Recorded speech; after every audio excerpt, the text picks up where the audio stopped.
नमस्कार दोस्तों, मेरे YouTube चैनल में आप सभी को बहुत बहुत स्वागत है। आज हम पढ़ने वाले हैं फिजिक्स का एक most important topic Bragg equation.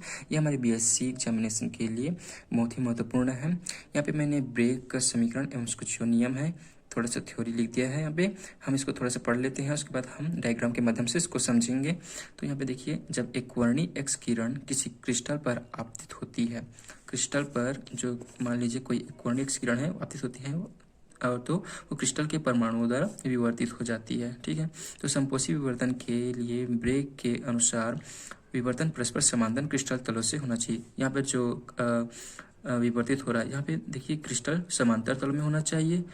ठीक है, समांतर तलों से होना चाहिए तथा विवर्तित एक्स किरणें समान कला में होनी चाहिए।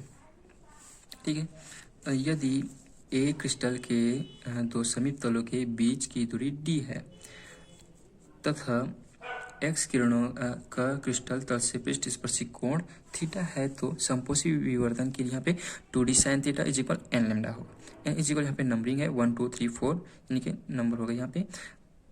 तो ये जो है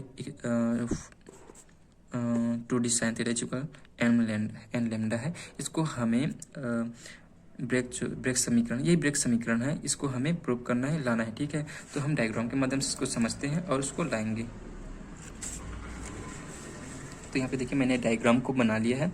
मान लीजिए यहाँ ये एक क्रिस्टल है। ठीक है, ये एक क्रिस्टल है और एक्स किरण यहाँ पे पी ए क्यू बी है, जो क्रिस्टल पर थीटा कोण बनाता है। पी ए थीटा कोण बनाता हुआ और थीटा कोण ही बनाता हुआ विपरीत हो जाएगा।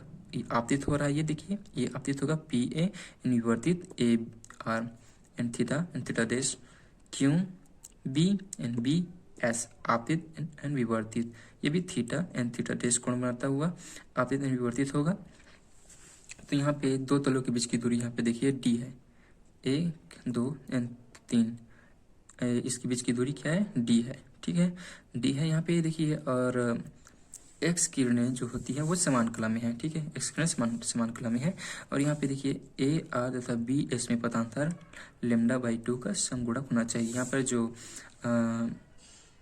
ए आर एन बी एस जो है उनके बीच के पथांतर λ/2 का समगुणक होना चाहिए। तो पथांतर ज्ञात करने के लिए बिंदु ए से क्यू बी पर, यहाँ पे देखिए बिंदु ए, यहाँ पे दिए ये बिंदु ए है, ये बिंदु ए है, बिंदु ए से क्यू बी पर। ठीक है, ये क्यू, बिंदु ए से क्यू और बी पर हम एक क्या करेंगे, एक लाइन खींचेंगे। यहाँ पे एक लाइन खींचेंगे, एम अभिलंब खींचेंगे। ठीक है, ए एम अभिलंब खींचें। उसी प्रकार बी एस में भी हम एक अभिलंब खींचेंगे, ए एन। ठीक है, हमने अभिलंब खींचा और इसके बीच जो कोण बन रहा है वो थीटा एन थीटा डैश। ठीक है, थीटा एन थीटा डैश एक कोण बनेगा। तो यहाँ पे देखिए पथांतर is equal M B plus B N. ठीक है, एम बी और B N, M B B N. ठीक है, एन इज इक्वल यहाँ पे देखिए थीटा एंड थीटा डैश है। तो यहाँ पे देखिए थीटा एंड थीटा डैश है, तो यहाँ पे theta is equal theta dash हो जाएगा। तो चूंकि क्या होता है कि M B is equal B N is equal A B sine theta है। यहाँ पे मैंने क्या बोला, M B is equal B N is equal क्या होगा, ए बी ये sine theta, A B sine theta होगा। यानी कि इन दोनों का मान क्या होगा, यहाँ पे ए बी साइन थीटा होगा। सॉरी, इन दोनों का मान ही है A M B is equal B N is equal A B sine theta के बराबर है। तो यहाँ पे ए बी इज इक्वल, यहाँ पे देखिए ये ए हो गया, ये बी हो गया, एक तल और दूसरा तल, दो तलों के बीच की दूरी क्या है, डी है। ए और बी के बीच की दूरी डी है। तो यहाँ पे ए बी की जगह हम डी रखेंगे।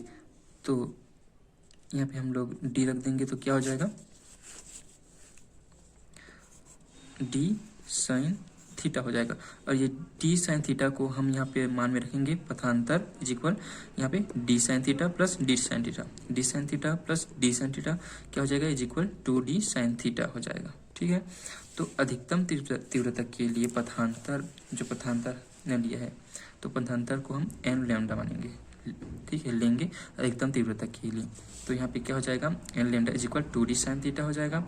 हमने फर्स्ट में जो थ्योरी पढ़ा था उस पर भी हमने 2d sine theta is equal m lambda हमने लाया था, सिर्फ हमने उसको प्राप्त कर लिया, m lambda is equal 2d sine theta. ये क्या है, ये ब्रेग्स का समीकरण है। ठीक है, अगर आपको हेल्पफुल लगे तो प्लीज़ मेरे चैनल को सब्सक्राइब करें, वीडियो को लाइक करें, शेयर करें। Thank you.